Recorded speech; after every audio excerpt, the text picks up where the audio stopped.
So here's a story that you probably haven't seen much in the mainstream media, but you should. They should be covering this nonstop because this is a giant scandal. And this should scare the shit out of you. Look, Navy releases 5 more videos of Russian jet flying within 5 feet of U.S. Navy plane.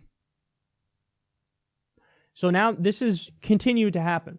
We're having close calls. We're this close to a giant tragedy, a giant disaster. And then what happens in a situation where, let's say, both those planes go down? What happens? If you cringe and you shudder at the thought, you're right. You should be cringing at that thought. Now, you would think with the whole Russia hysteria that this, this would get some coverage. But it hasn't gotten coverage. Why? Why hasn't this gotten... Everybody's talking about Russia nonstop, but they're not talking about this. Well, remember, the narrative is Trump is Putin's puppet. This is the opposite of that narrative. This is, holy shit, we might go to war with Russia. Now, if the Democrats admit, oh shit, we might go to war with Russia, well then there's an inherent admission in that Trump is not Putin's puppet. We might go to war with Russia. How are you going to go to war with a country that you're a puppet of? That doesn't happen. So there's virtual radio silence across the board on this issue, and it's fucking maddening.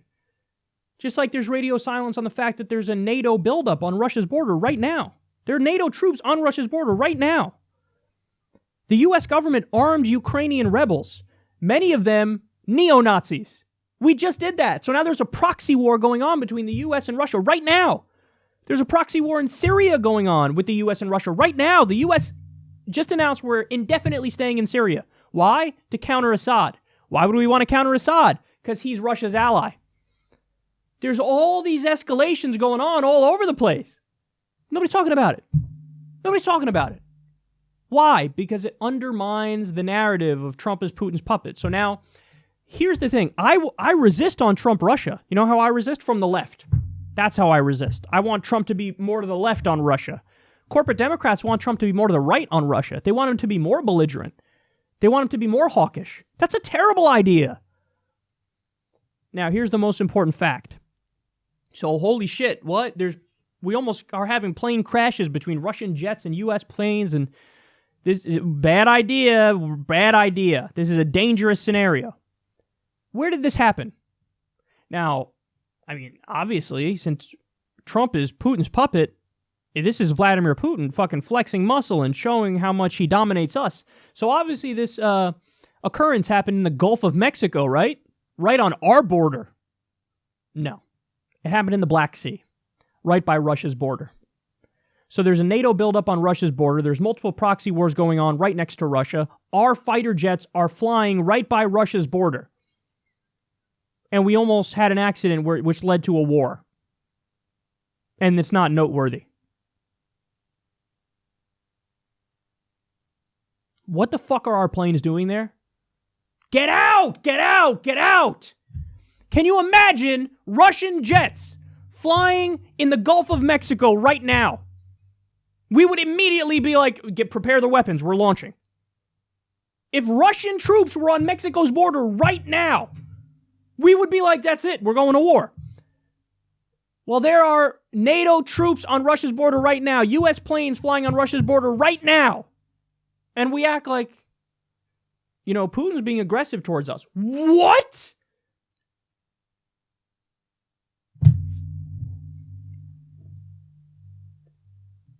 It's stunning to me. Stunning to me. And there's only a handful of other people. Forget politicians. None of the politicians get this. No, literally. Bernie doesn't get this. Bernie doesn't get it. They don't get it. No matter how good the politician is, I've never heard them say anything about this. Never. So the politicians don't get it, but thankfully we have independent media, right? How many people on independent media get this? 2, 3, maybe 4. Most of independent left-wing media doesn't even talk about this. It's the saddest thing ever. It's the scariest thing ever. There should be so much attention on it, but there's not, because the narrative takes precedence over the reality of the situation, even when the reality is dire and in demand of desperate attention and desperate resistance, but resistance from the left, not from the right. That's a form of resistance that very few people are offering.